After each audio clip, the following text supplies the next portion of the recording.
చీరల వ్యాపారం కన్నా ముందు ఏం చేసేవాడు నువ్వు? మీకు ఓపెన్గా చెప్పాలంటే సార్, నేను చీరల వ్యాపారం చేయకముందు ఒక బార్ బర్ని సార్. అప్పుడు మా భవిష్యత్తు చాలా హీనంగా ఉండేది సార్. ఒక అంటే జనాల దగ్గర నుంచి వచ్చే కస్టమర్ కానీ గౌరవంగా ఇచ్చి మాట్లాడేవాడు కాదు. ఏమనేవాళ్ళు అని మమ్మల్ని చాలా అవమానంగా మాట్లాడేవాళ్ళు సార్. ఈ పని కంటే వీళ్ళు మాట్లాడే మాటలకి చాలా బాధపడే వాళ్ళం సార్ మేము. ఇది ఈకో తెయ్యేస్తారు సార్.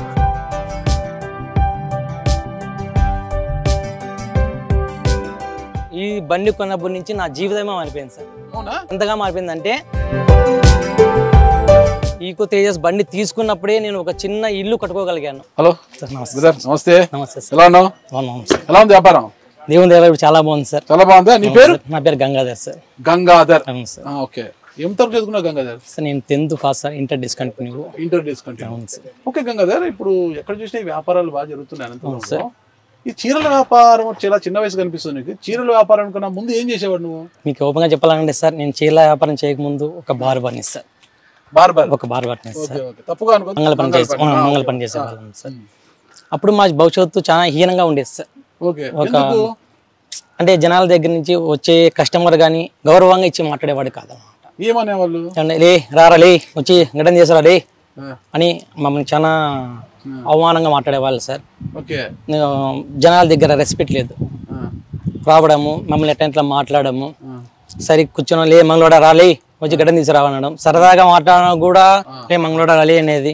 పిలిచే వాళ్ళు కూడా లే అలాగే క్యాష్ ని ముందర పెట్టుకుని పిలిచేవాళ్ళం వాళ్ళు చెప్పాలి సార్. ఈ పని కంటే వీళ్ళు మాట్లాడే మాటలకి చాలా బాధపడే వాళ్ళం సార్ మేము. ఇలా బాధపడాలంటే అంటే ఈ జాతిలో పుట్టడం నా తప్ప, పుట్టకూడదు ఉండాల్సింది వాళ్ళ గొప్పగా అని జనాలు అనుకోరు కదా సార్. అదేదో ఆ జాతిలో పుట్టడమే పెద్ద తప్ప అని జనాలు అలా పడేవారు. అంటే వాళ్ళు పిలిచినప్పుడల్లా కొంచెం బాధ అనిపించే వాళ్ళు మాకు. అసలు ఈ పని చేయడమే వద్దు అని అనిపించేది సార్. నాకు చాలా సార్లు అనిపించేది సార్. నాకు చేయాలి కానీ బతకాలి కదా సార్. నేను బతకాలి, మా అమ్మ నాన్నలు బతికించాలి. నాకంటూ మనం పెద్ద సార్. ఓపెన్ గా చెప్పాలంటే నేనుండే కుటుంబంలో మా ఇంట్లో 8 మంది ఉంటాం మేము. స్టిల్ ఇప్పటికి కూడా 8 మంది సార్ మేము. ఒక పని నేను చేయకోకుంటే మొత్తం ఫ్యామిలీ అంతా ఇదైపోతుంది. అమ్మ నాన్న ముసలి అయినారు, అవ్వ ఉంది, చెల్లి ఉంది, ఆమెకు పెళ్లి చేయాలని ఉంది సార్. మొత్తం ఫ్యామిలీ, నా ఫ్యామిలీ ఉంది. నాకంటూ పిల్లలు ఉన్నారు. నాకు భార్య సార్, 2 పిల్లలు, పాప ఒక బాబు. చెల్లికి పెళ్లి చేయాల. ఇప్పుడు చెల్లి ఇప్పుడు రీసెంట్ గా పెళ్లి అయిపోయింది సార్. 1 year బ్యాక్ అయిపోయింది సార్. అయిపోయింది సార్. పాప డెలివరీ కూడా అయిపోయింది దేవుని దయ వల్ల. అంత లక్షణంగా అంతా ఉంది సార్. అప్పుడు ఇవన్నీ ఆలోచిస్తే తల పనిచేసేది. అంటే నేను బార్బర్ పనిచేసేటప్పుడు ఇవన్నీ చేయాలనిపింటే తల పనిచేసేది కాదనమాట. వచ్చే డబ్బులే తక్కువ. ఒక్కసారి పనికి పోతే మహా అంటే వాళ్ళు ఒక 300-400 నేను పనిచేసే టైంలో, అంతకన్నా ఎక్కువ. ఆ చిన్న అమౌంట్తో నేను కుటుంబాన్ని పోషించలేను సార్. అలా ఉన్న టైంలో ఓ రోజు ఇలాగే కూర్చొని ఆలోచన ఇలా నా మిత్రులు చెప్పినాను. నా మిత్రుడు చెప్పింటే, నా మిత్రులు వద్దురా నీకు, నువ్వు కొంచెం మాటల చాతుర్యం నిధిలో ఉంది, నువ్వు పని చేసుకోగలవు, ఈ పని నీకు వద్దురా అనేది దేవుని వల్ల. ఆ రోజు ఏమైంది తెలియదు. అలా ఒక రోజు వచ్చింది. ఆ రోజు నా మిత్రుడు నన్ను పిలుచుకొని పోయి, అతనే సొంతంగా డబ్బులు ఇచ్చి హైదరాబాద్ నన్ను పిలుచుకొని పోయి అతనే నాకు బండి వేయించినారు సార్ మిత్రులు. దేవుని దయ వల్ల. ఇది ఈకో తెయ్యేస్తారు సార్. గుత్తి సార్, గుత్తి RS లో కొనుక్కున్నాను సార్. Eco తెయ్యేస్తారు sir. ఈ బండి కొన్నప్పటి నుంచి నా జీవితమే మారిపోయింది సార్. నా కళలో కూడా నేను ఊహించలేదు నా జీవితం ఇంత డెవలప్మెంట్ అవుతుందని. నా కళలో కూడా నేను ఇప్పుడు ఊహించలేదు.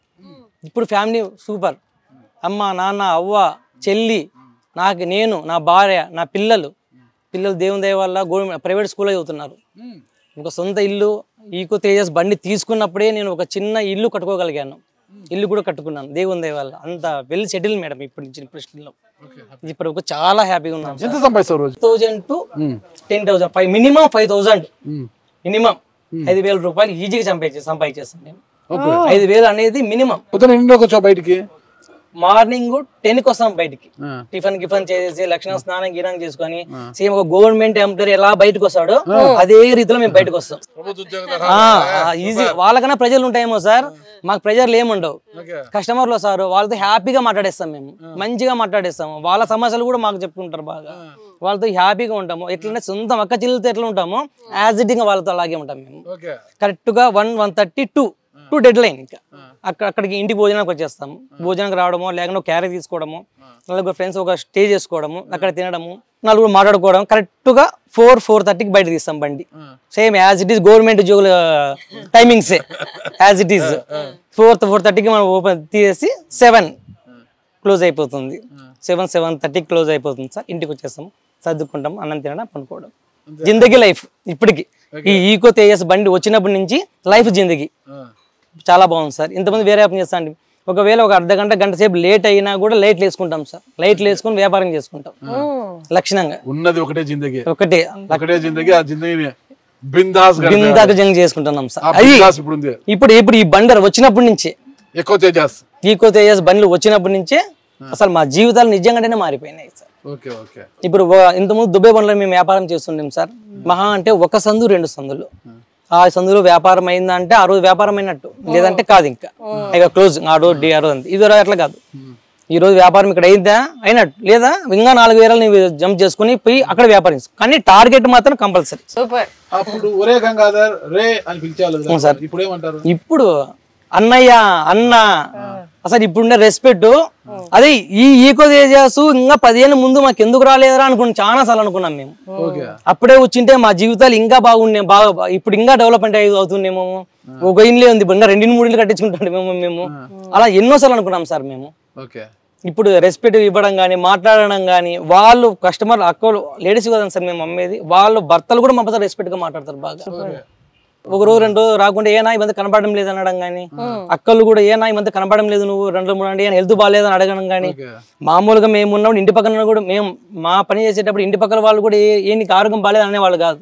ఒక 2 రోజులు 3 రోజులు మేము కనపడకోకుంటే ఇప్పుడు కస్టమర్లు ఏనా నీకు ఆరోగ్యం బాగాలేదు 2 రోజులు నువ్వు బండికి రాక అంటారు. అంత ఈజీ. అంటే సేమ్ అక్క చెల్లెలు తరగన అంత ఇది అంత సార్. ఏముంది దీని కారణం ఖచ్చితంగా ఈకో తేజస్ వాళ్ళ బండి సార్. 100% ఇది ఈ మాట నేను బల్ల గుద్ది చెప్తాం. 100% గా ఫైనాన్షియల్ గా గ్రోత్ వచ్చింది, అలాగే రెస్పెక్ట్ మెయిన్ మేడం. ఫైనాన్షియల్ మేము రెస్పెక్ట్ గా చాలా రెస్పెక్ట్. ఎంత రెస్పెక్ట్ అంటే సొంతం తమ్ముళ్ళక్క మాట్లాడతారు, తమ్ముళ్ళక్క అన్నలక్క. అంతే కదా, ఆర్థికంగా బలపడినప్పుడు అది బిజినెస్ సార్, తప్పదు. 1-2 పీకేస్తారు అంతే. అది మన పని. మనం దాన్ని అది ఇది అనుకోకూడదు, బరువు అనుకోకూడదు. అది వాళ్ళు 4 పీకేస్తారు అంటే ఒక 5-6 పీకేస్తాను కదా సార్. వాళ్ళకి నచ్చాలా, వాళ్ళకి నచ్చింది వాళ్ళు తీయాలంటే 4-5 పీకేల కామన్. అది పీకిన తర్వాత లక్షణం తడుతుంది. దానికి ఎప్పుడు మేము బాధపడం. లైట్ వేసేసుకుంటాం. 7:30-7 అయితే కొంచెం చీకటి సార్. ఇప్పుడు ఎట్లా అంటే ఒక సీజన్ లాంటి సార్. ఇప్పుడు సమ్మర్ లో కొంచెం ఎండ ఉంటుంది, ఎండాకాలంలో కొంచెం 7 వరకు వెళ్తూ ఉంటుంది సార్. ఈ వర్షాకాలము చలికాలం ఏమైపోతుందంటే 6:30 క్లోజ్ అయిపోతుంది. అంటే వర్షం పడితే ఆల్మోస్ట్ ఆల్ పడదు సార్. లోపల ఇక్కడ సైడ్ అంతా వెళ్ళిపోతుంది. ఒకవేళ ఎక్కువ వర్షం పడేటట్లయితే మేము ప్యాక్ చేసేసుకుంటాం. ప్యాక్ చేసేసుకుంటాం. ఒకవేళ ఆల్మోస్ట్ ఆల్ మనం ఏం ఒక చినుకు పడదు సార్. ఈ బండికి ఒక్క చినుకు పడదు ఎక్కడే కానీ. చినుకుండదు, వానుండదు, రెంట్లు లేవు, అడ్వాన్స్ లేవు, బాడీకి ఇచ్చేది లేదు, ఎవరికి లేదు. ఎవరు సమాధానం చెప్పాల్సి. నువ్వు నాకు ఆరోగ్యం బాగాలేకుండా పని ఉన్నా లేకపోన్నా టైం పాస్ కాలేదు ఏదైనా సరే సమస్య అంటే బోర్ కొట్టినా కూడా 2 రోజులు సెలవు పెట్టి ఇంట్లో కూర్చున్నా కూడా ఏం నువ్వు రాలేదనేవాడే లేదు. మమ్మల్ని బిందాసుకుంటాం సార్. పిల్లల పేర్లు ఏం పేరు? పాప పేరు శరదృతి, బాబు పేరు రోహిత్. సూపర్. పాప 3rd క్లాస్ అవుతుంది, బాబు 2nd class. Prashant English medium high school. Gangadhar, నీ వ్యాపారం ఇంతింతై వటుడింతై అన్నట్టుగా ఇంతింతై అభివృద్ధి చెంది నువ్వు ఒక ధీరుభాయ్ అంబానీ స్థాయిలో స్టార్ట్ అయ్యాడు కాబట్టి ఓకేనా. ఎంతైనా మనం హ్యాపీగా ఉంటే చాలు. ఓకేనా, ఆ హ్యాపీ లైఫ్ నీకు ఉండాలని.